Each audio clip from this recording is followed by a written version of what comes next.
Pastor Joe Medina.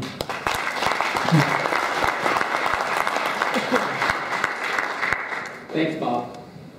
Let me give you, let me inform you what's happening right now. We're actually working with Brad Forney and Joe Vadden already in establishing more of a Hispanic presence in our state. And one of the things we're going to do is that we have 4 full-time now GOP offices open throughout our state. We're going to incorporate liaisons in each of those offices, and we are looking at some key Hispanics who are already doing in our state for the Republican Party, and I think soon we'll identify who these 4 leaders are. We will be working directly with them in order to actually create a database. That's one of the things that we really don't have, is a database in our state. We believe that these 4 leaders will be able to lead us to the names that we need to know and work with those people in order to get our face out in the state. Let me give you a couple of facts here. I want you to know that the Hispanics have no allegiance to any political party. Honestly, they'll vote Democrat, and then they'll go ahead and they'll vote Republican. What they're actually looking for is leadership. Now, there are some good things that are happening for us in our state. I want you to know that 60% of the new registered Hispanic voters are registering independent. That means they're leaving the Democratic Party. They're leaving the Democratic Party because they are dissatisfied. Honestly, no one's really paid much attention to the Hispanics. We will not ever be forgotten anymore. Honestly, both parties are looking at us. We're getting interviews galore from both sides. Everyone wants to now gain the Hispanic vote. Bob asked me, what is it the one thing that we can do, I guess he's speaking about this group here that's in front of me, that we can do in order to help to win the Hispanic vote? Honestly, I'm a minister, and I go into prayer a lot. And I said, Lord, what is it that one thing that we need to change? Something that's there, that's in the way. What's the roadblock? And as I was thinking about it, I think it came down to one thing.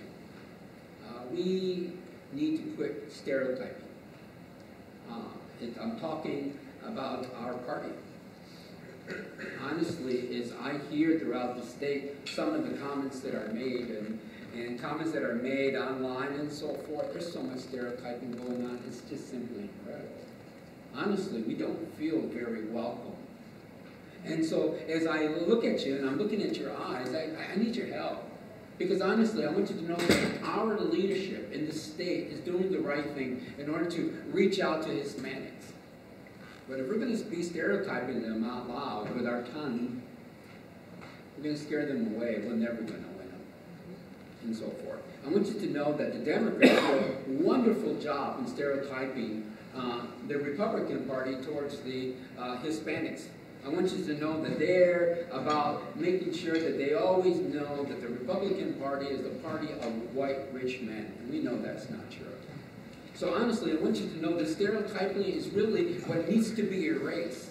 And what is it, some of the things that we can do in order to erase that stereotyping? I want you to know, I don't know if we can convert Hispanics in under 2 years to vote Republican. I know that the Democrats are continuing stereotyping the Republicans towards the Hispanics, but I want you to know that we can still win with the Hispanic vote. And here is one of the things that we have to concentrate on. We must concentrate on the 60% who are voting, who are registering as independents, who are not looking to the Democrats anymore for an answer. In fact, they're looking for something else. That's actually giving us an opportunity to speak to them. They're actually saying, we want to hear something else. So I think if we concentrate on those 60%, I want you to know we don't need all the Hispanic votes to go our way to win. In fact, just like Bob mentioned, President George Bush had about 40% of the vote, and it was enough in order to win. And we know that with Mitt Romney, it was down to about 25%. Honestly, we only have to gain about another 15% in order to be in the ballgame. If we get 20, we're going to win, Bob. It's just simply the truth. I want you to know that I need you to continue to work with us in order to be careful in what we say and how we say it and how we speak about Hispanics. I want you to know that they are people who are willing to come here in order to prosper. That's the reason they leave warm climates and come up here to the north. I want you to know that they're willing to work alongside you. I want you to know that they are very patriotic and they love America. Please learn about the Hispanic people, support them. Let's win them one by one. I need you to, how many here have, let me just put this out. I'm sorry, Bob, I know you're rushed here, but I want to get 5 minutes to solve this big problem. How many here have a Hispanic friend? Raise your hand. How many of those friends are Democrats? I want you to know that I need you to bring them with you. We need more color here. I need you to bring them with you. I need them to be part of each one of these tables and make them feel like they are a part. Yes, ma'am. I'm sorry, we're not taking any questions. Okay, we'll do, you can talk to them later, because we just have to be able to question appropriate. I'm sorry. Let me finish by this. I need you to care. Be careful what you say. I want you to invite them like they're coming to your house. And when they come in, make a big thing about it. You know, when I try to win a new person to join my church, I make a big thing about them. I talk about them. I even give them free coffee, the whole works. You know how it works. That's what we need to do.